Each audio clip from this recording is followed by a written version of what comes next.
E aí, como é que foi a atividade? Foi legal, né? Reuniram-se ou fizeram individualmente? Mas o importante é que vocês tenham feito. Vamos ver como é que ficou a correção?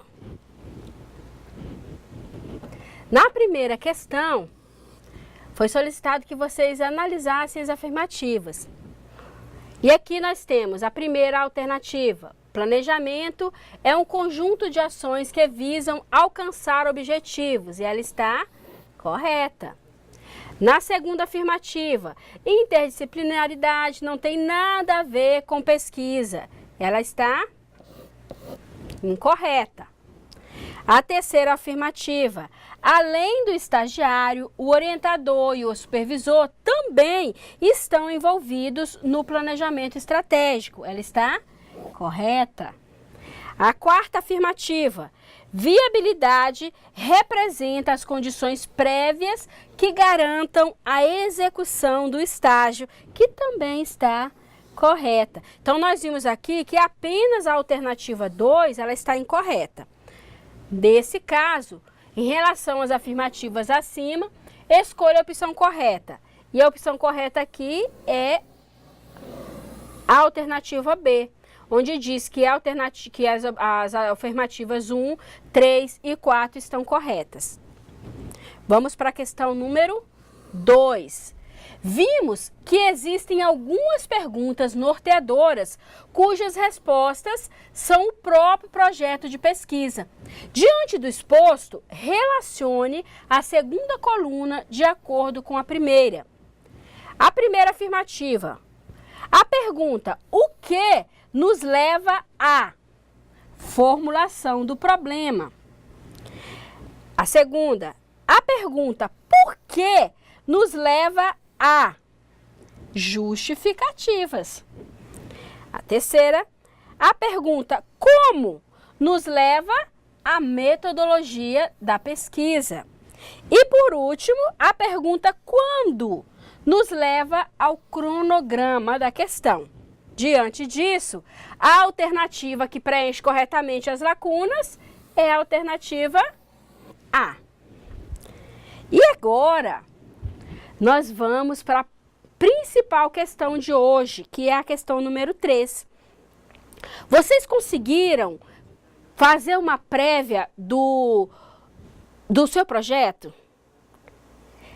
Vamos ver agora. Eu trouxe para vocês, assim como correção, o meu primeiro projeto, o rascunho assim do meu primeiro projeto de pesquisa que eu fiz lá em 1900 antigamente. Bem simples, que é para que vocês tenham uma ideia de como é que vai funcionar isso aqui, que vocês não precisam se desesperar nem arrancar os cabelos, que é uma coisa bem simples. Vamos lá então? Questão número 3. Pense no seu ambiente de trabalho e experimente começar a idealizar uma pesquisa em sua área de formação, definindo os seguintes elementos. Primeiro elemento que você vai definir é o tema. Aqui, gente, como eu falei para vocês, eu trouxe o meu primeiro projeto que eu fiz. O tema do projeto, oficina, brinquedo de sucata, educar, reciclar e brincar. É o tema. Aqui, outra questão, a B, o problema. O problema é aquela questão que nós temos que responder. Essa é a nossa pergunta problema. É o que nós temos que resolver no decorrer da pesquisa. Qual é o nosso problema? Nesse caso aqui, olha só, em forma de pergunta, como podemos envolver e conscientizar a criança sobre a importância da reciclagem na preservação ambiental? Viram que o problema é uma pergunta. Como podemos fazer isso? Aqui nós temos, na letra C, a hipótese. Lembra-se que a hipótese, ela é uma provável resposta ao nosso problema. Então, ela tem que estar relacionada com o problema. Vamos lá. Aqui no nosso problema, como podemos envolver a criança e conscientizar a criança sobre a importância da reciclagem na preservação ambiental? A hipótese: a criança aprende brincando, logo poderá aprender sobre preservação ambiental utilizando sucata para produzir brinquedo. Essa foi uma hipótese. Se a criança aprende brincando, ela pode aprender sobre educação ambiental produzindo brinquedo a partir de sucata. Não é verdade? É uma hipótese.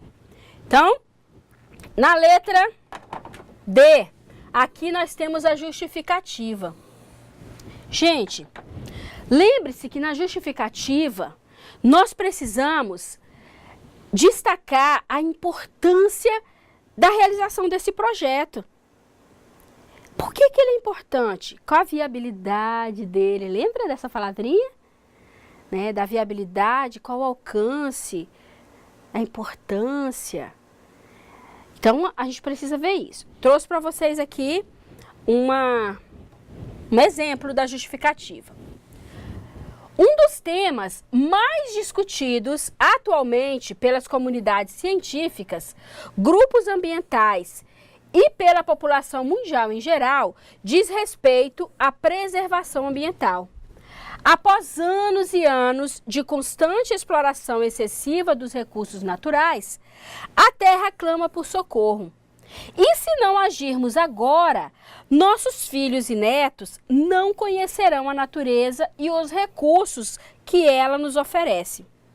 Temos que nos acostumar a reaproveitar matérias-primas existentes com o intuito de preservar o nosso meio ambiente. Aproveitando o pensamento da professora bióloga Adriana Imperador, em sua conferência Alfabetização Ecológica, as crianças são multiplicadoras de informação. Por isso, como educadores, temos que oferecer às nossas crianças uma educação capaz de satisfazer as necessidades e aspirações, sem diminuir as chances das futuras gerações, ou seja, sustentável. Segundo Celso Antunes, como educadores, devemos acompanhar os acontecimentos atuais e aproveitá-los no conteúdo curricular. Isso nos dá um motivo a mais para trabalharmos a preservação ambiental em sala de aula. Temos o interesse pedagógico e o pessoal.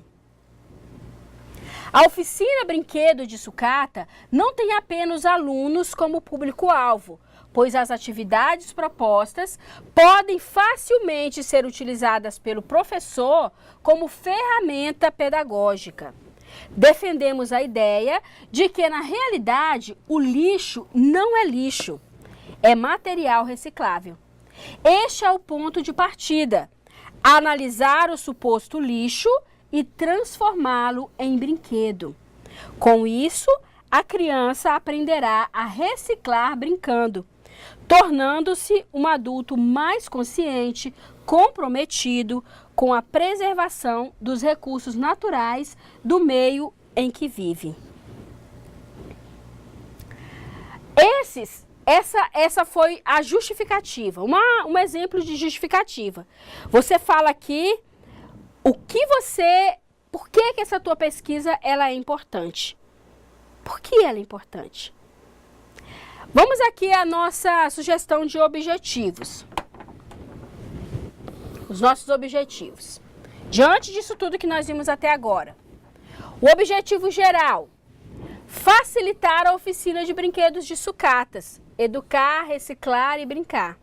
E os objetivos específicos: despertar nas crianças sua importância e atuação na preservação ambiental, mostrar que lixo não é lixo, é material reciclável, criar brinquedos a partir de material reciclável, oferecer ao professor opções simples e recicláveis para criar, recriar e enriquecer o currículo escolar na educação infantil e séries iniciais. Aqui, gente, nós temos uma sugestão. Para que vocês não fiquem assim, como é que eu vou fazer? Então, eu creio que com o que nós vimos na aula de hoje, é possível que vocês iniciem nesse planejamento.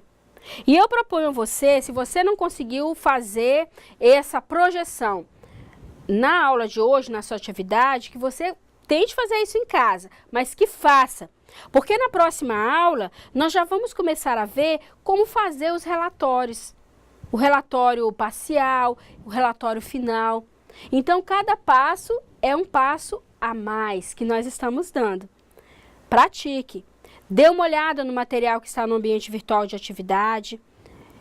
Dê uma olhada na aula de novo se você tiver tido alguma dúvida. Se mesmo depois que você fizer isso restar dúvida, lembre-se que tem o professor, o tutor à distância, no fórum de dúvida, que está lá justamente para te auxiliar nesse momento. Leia o material. Estude, dê uma olhadinha nos livros de metodologia também, que isso vai te ajudar. Grande parte do que nós estamos vendo aqui é conteúdo dos livros de metodologia científica. Então, você vai encontrar isso nos livros de metodologia científica. O seu estudo, ele não para aqui, ele continua no decorrer da semana. Pesquise, faça a diferença. Se tiver dúvida, o fórum de dúvidas, tá ok? Na próxima aula, a gente vai trazer mais novidades, vamos aprender um pouquinho como fazer o relatório. Então é preciso que você dê esse pontapé inicial, tá ok? Até a nossa próxima aula.